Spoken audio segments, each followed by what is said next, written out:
town enough that it attracted media attention. And then when his laptop was released, when the Delaware repair shop turned it over, apparently, that's what was said Mm. to Giuliani, in the Right. laptop were texts between us, etc. Tells a story so bold. She's a warrior, rising her spirit pure gold.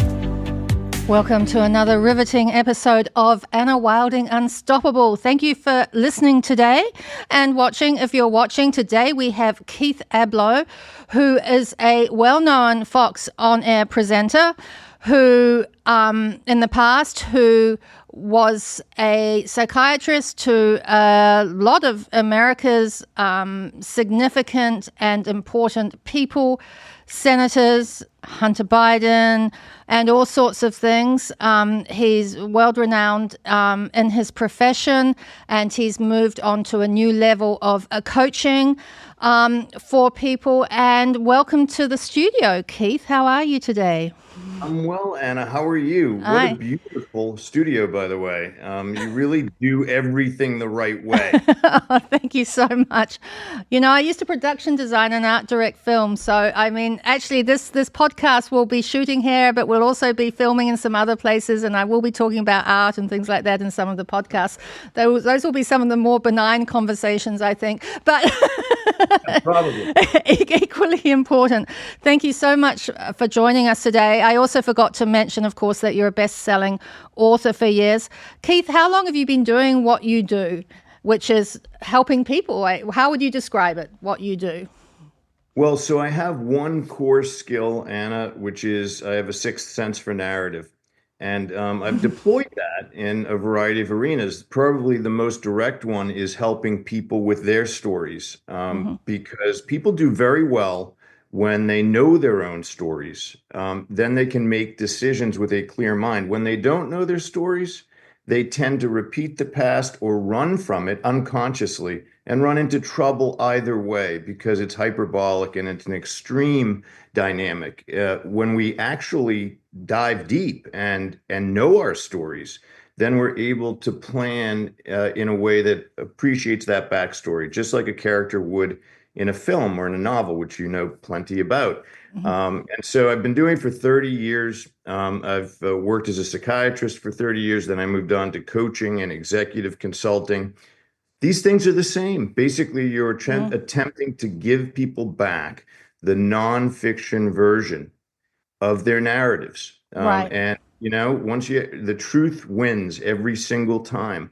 Once you're on firm footing with nonfiction, you can plan the next page, the next chapter, the next part of your life story. But you can't do it if the whole house of cards is going to fall in on itself like a bad novel. Right. So people have to be very in touch with who they are authentically. And I think that word gets used far too much.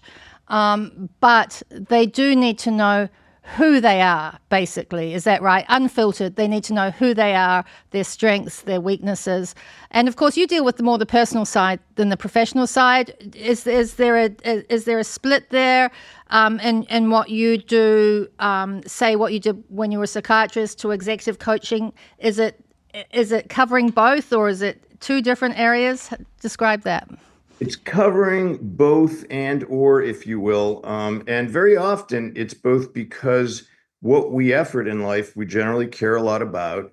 And the person who's moving that forward, whether a founder, a co-founder, or a CEO, will be much more effective if that person feels grounded and if his or her story arc, if you will, is based in the truth and in reality. There are so many forces in our society right now that ask us to leave reality. AI is a wonderful tool, but also it coaxes you to leave yourself to a certain extent. So the self becomes home base more than ever before. And being able to say, okay, so if I'm running a company or I'm running my life or both, or I'm running for office, I'd better be based in reality and in the truth, because that's my touchstone. That's sort of the divining rod, literally. And I like the word, the divining rod. Right. will lead me to the next good step in my life and to be Right. able to manifest things that are real and not fake. Right. And to be able to stand in that space where it's truly you, right? Like there's space around everyone else to come into your transparency as well. Does that make sense? And I'd love That's so true. It's you become magnetic to the extent that you are real. mm-hmm, And a lot of that has to do with pain. mm-hmm, So, people are so worried about sharing their authentic selves, which generally relates to what they've survived, mm-hmm, not as much necessarily to what they've achieved. Really, people have this magnetic pull toward the authenticity of what you've gone through and survived because pain is common to everyone's life. mm-hmm, mm-hmm, And so if you can know it, look mm-hmm. at it, integrate it into your self-concept, and then share it, you're going to help a lot of people, first of all, but you'll also become trusted, Mm-hmm. magnetic, and on firm footing to do whatever it is that you need to do next in life or in the life of your business. We all suffer. It's absolutely true. We all suffer. And we also have to recognize that suffering is not a continuous thing. I mean, it's like a wave. I mean, things are transient, they are impermanent to a certain point, but you do have to acknowledge that and that having happened in your life at the same time, I believe, right? You really do have to. And uh, it's much better. Well, we know this. When I had a talk show, a syndicated talk show through Warner Brothers for a year, and I would start every single episode by noting for the studio audience before the cameras rolled. Listen, if each of us were to share the top three things from our resumes or a couple achievements of which we're very proud, all 150 of you would leave the room strangers still. Mm. If, on the other hand, everybody in the room said, these are the few things in my life that I almost never talk about. They were the hardest to survive. I'm not even sure I'm done Mm. processing it. We wouldn't leave the room strangers. We would leave the room with real connection. And Right. what's really amazing and almost miraculous is that it wouldn't take 150 people. If three people out of 150 did that, we'd all still be connected because we're in the presence of the truth, which Mm. connects people. It's miraculous. It's human empathy, Mm-hmm. really, which Mm-hmm. we think of as, oh yeah, right, I feel what you feel. No, no, no. That's a miracle. Mm. Mm. I think empathy is so important in our day and age, and I swear I would not talk about politics as little as well, I would as little as possible, but I'm not going to go where I was about to go then. But I am going to talk about something, Keith, that is happening, a disturbing trend on the internet right now, and that is that successful women are being torn down, like, whether it's Threads or, Sky Social, Twitter. We're seeing a preponderance of men or bots, they may be bots, who are literally tearing women down who are successful. They can be in film, music, defense, science, PhDs, Air Force pilots, politicians. There's a concerted effort. How do women deal with people, trolls and haters, or what Taylor Swift cleverly calls super fans, because they are super fans. Obviously, they like the person, they're spending time on them. So even if they're spreading hate, they still obviously like the person. How do the people who are subject to that deal with being gaslit like that? Yeah. Sure. Well, so one thing is exactly what you've pointed out, which is to acknowledge this would not be happening to me if I weren't a lightning rod and successful. So it's worth taking note of that to say, okay, does this come with the territory in some way because of our prejudices as human beings and because not everyone is prepared for powerful women in the world as we ought to be. So one is I must be doing something right. Mm-hmm. The second is I think there's a role for Stoic thinking here. The great Stoics would Mm-hmm. have said the obstacle is the way, Mm-hmm. or the impediment to action creates action. Mm-hmm.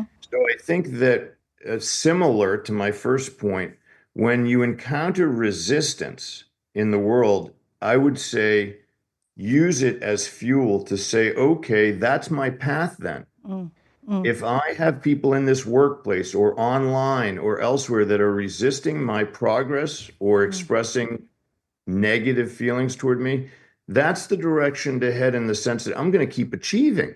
mm, mm, That's mm, that's my energy, that's my fuel. mm, And thirdly, I think there's probably a role for empathy. The mm, people who would do that are broken people. mm, Now, that doesn't mean you invite them into your inner circle and abide everything that they say, mm, but it might be somewhat holding and healing to say these people are broken people. The strong people will applaud me. mm, No question, mm, right? mm. Strong people love success in others. Right. People who question their masculinity, who question their femininity, who Mm, question their ability to achieve in the world, they're the ones who are going to find anything. It mm, might be that you're female, it might be that you're short, it might be that you're too rich for them mm, or you're too hardworking.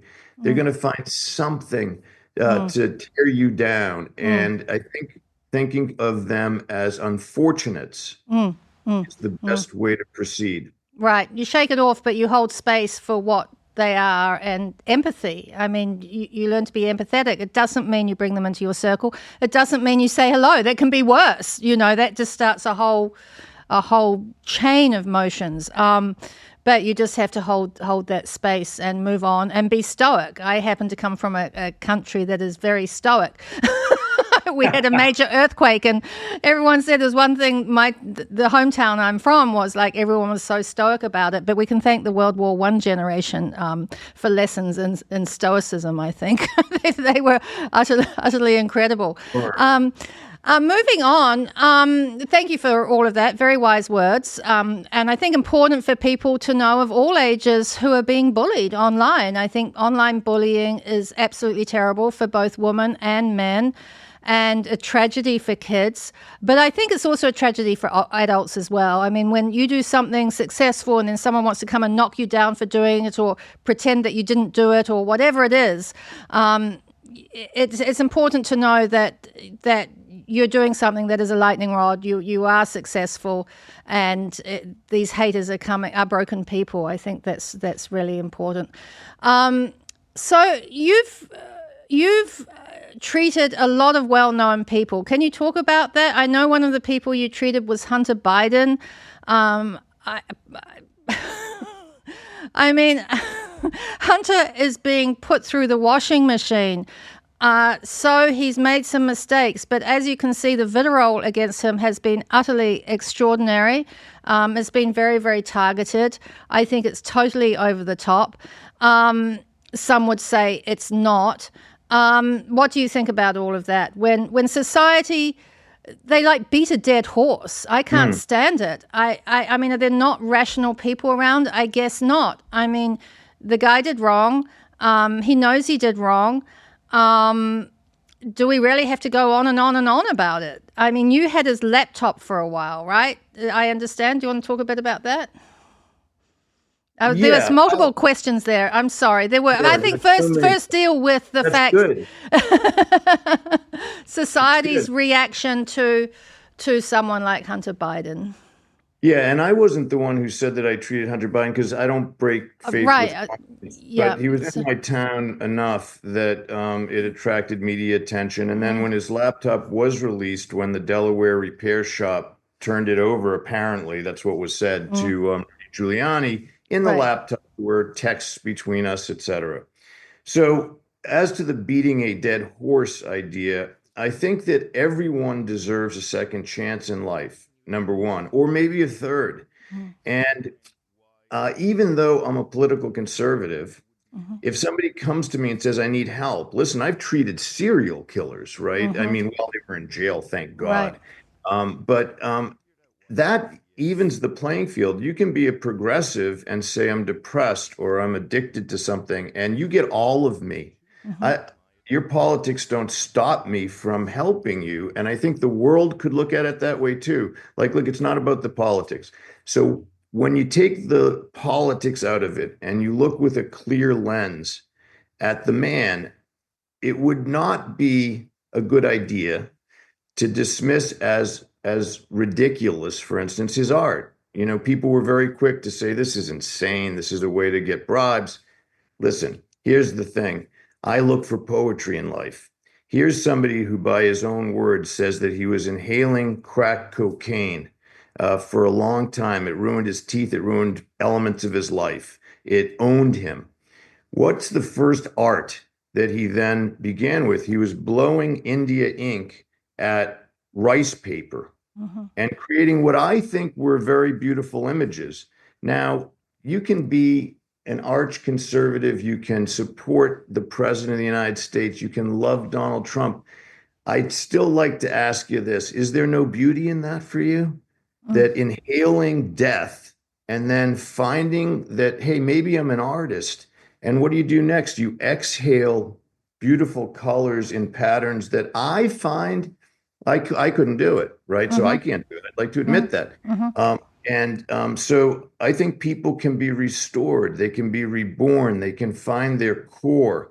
Hunter Biden's no different than anyone else in that regard, and is a decent symbol of that in the sense that he says, listen, this is my art. You can make fun of it. You can say it's not real. They've done that with lots of artists. For me, it's an expression of myself. Self in capital letters. When you find yourself, you're really finding God in a way, because it's the truth, your true self. And you can live 50 or 70, or I've worked with 80-year-olds who find their new path in life. It's not a new path. It was their path. But we get so confused, and people around us don't support us. And for those women on the internet, by the way, who are doing the thing they want to do in the world, and people are criticizing them or trying to stop them, you can't let anyone stop you, because there's nothing more powerful than that North Star in your life. You know it, that it's your journey. That's unstoppable. And you should believe in it 1000%, no matter what anybody says. And it's also, you talk about when an artist, I can't believe we're talking about art now, but when an artist creates, it's their whole story coming. It's not just that moment. Does that make sense? When I photographed the White House and I had my exhibit and Celebrate Hope that did, well, I was bringing decades of history experience, technical expertise, and understanding and wisdom to each of those photographs. Does that make sense? I wasn't just taking that photograph. And likewise with Hunter Biden or any artist, they're bringing with them a lifestyle of experience. And this is what's very interesting to me. It's called the Academy of Motion Pictures Arts and Sciences. At a certain level, science and art are the same thing. There's a incredibly...